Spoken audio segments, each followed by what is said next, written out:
जय हिंद दोस्तों, on click ज्ञान में आपका स्वागत है। इस वीडियो के माध्यम से हम जानेंगे भारत में लोकतंत्र और वोट देने के अधिकार का इतिहास।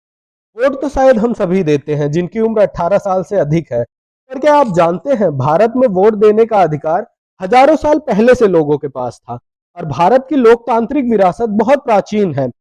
अगर आपको लगता है लोकतंत्र केवल 1947 के बाद का प्रयोग है, तो तथ्य बताते हैं आपकी जानकारी बिल्कुल गलत है। ऋग्वेद में हमें सभा जो उच्च कुल की परिषद थी और समिति जो आम लोगों की सभा थी उनका वर्णन मिलता है। ये सिर्फ नाम मात्र की नहीं थी, ये आज के संसद की तरह थी, जहां राजा का चुनाव होता था और उसकी शक्तियों की सीमा तय की जाती थी।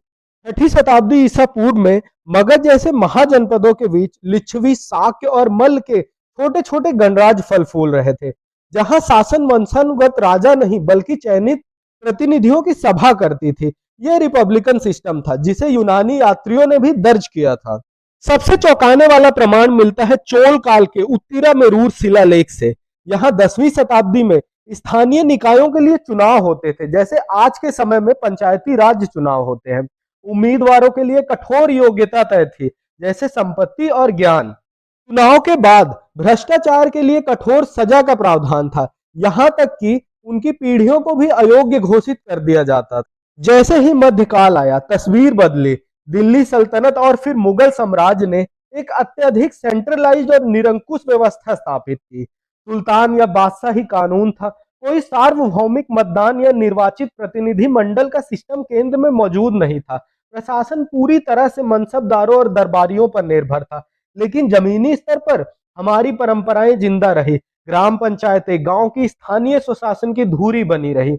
वे अपने न्यायिक, सामाजिक और राजस्व मामलों का प्रबंधन करती थी। यह दिखाता है कि भारत में प्रशासनिक डिसेंट्रलाइजेशन और जन भागीदारी की भावना सत्ता के केंद्रीकरण के बावजूद बनी रही। अब आते हैं उस दौर पर जहां से आधुनिक चुनावों की झलक दिखती है, ब्रिटिश राज। अंग्रेजों ने हमारे पुराने सिस्टम को नजरअंदाज किया। शुरू में कोई चुनाव नहीं था, सिर्फ नामांकन होता था। 1909 और 1919 के अधिनियम में कुछ सीटें भारतीयों के लिए आरक्षित हुई, लेकिन वोट देने का अधिकार किसके पास था? सिर्फ अमीरों और टैक्स देने वालों के पास था। यह प्रतिनिधित्व नहीं था, यह उच्च वर्ग को खुश करने के लिए एक चाल थी। 1935 का एक्ट, इसने मताधिकार को थोड़ा बढ़ाया, लेकिन यह संपत्ति, शिक्षा और लिंग पर आधारित था। सबसे खतरनाक था सेपरेट इलेक्टोरेट, जिसने धर्म के नाम पर समाज को बांटने का काम किया।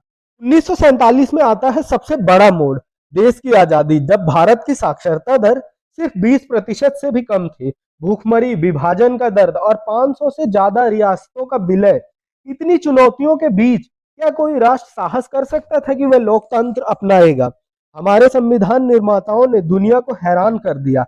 उन्होंने सार्वभौमिक वयस्क मताधिकार मतलब यूनिवर्सल एडल्ट फ्रेंचाइज को अपनाया, यानी हर वयस्क को वोट देने का अधिकार बिना किसी शैक्षणिक या आर्थिक शर्त के। ये हमारे प्राचीन जन केंद्रित शासन के सिद्धांतों की वापसी थी। 1951-52 के पहले आम चुनाव एक लॉजिस्टिक और राजनीतिक चमत्कार थे। 17 करोड़ से ज्यादा लोगों ने वोट डाला। विपक्षियों और आलोचकों के विपरीत भारत ने न केवल लोकतंत्र को जीवित रखा, बल्कि नियमित चुनाव कराकर दुनिया के लिए एक मिसाल कायम की। भारत में लोकतंत्र कोई विदेशी विचारधारा नहीं है, यह हमारी हजारों साल पुरानी सभा समिति की विरासत है, जो मध्यकाल में भले ही सिमट गई हो, लेकिन ग्राम पंचायतों में जिंदा रही और जिसे स्वतंत्रता के बाद हमारे संविधान ने सार्वभौमिक मताधिकार के रूप में अपनाया। यह हमारी संस्कृति है, इसलिए वोट देना सिर्फ अधिकार नहीं है, यह हमारी हजारों साल पुरानी लोकतांत्रिक परंपरा को निभाने की जिम्मेदारी है। जय हिंद, जय भारत। ऐसे ही अमेजिंग फैक्ट्स के लिए हमारे चैनल को सब्सक्राइब करें और वीडियो को ज्यादा से ज्यादा शेयर करें।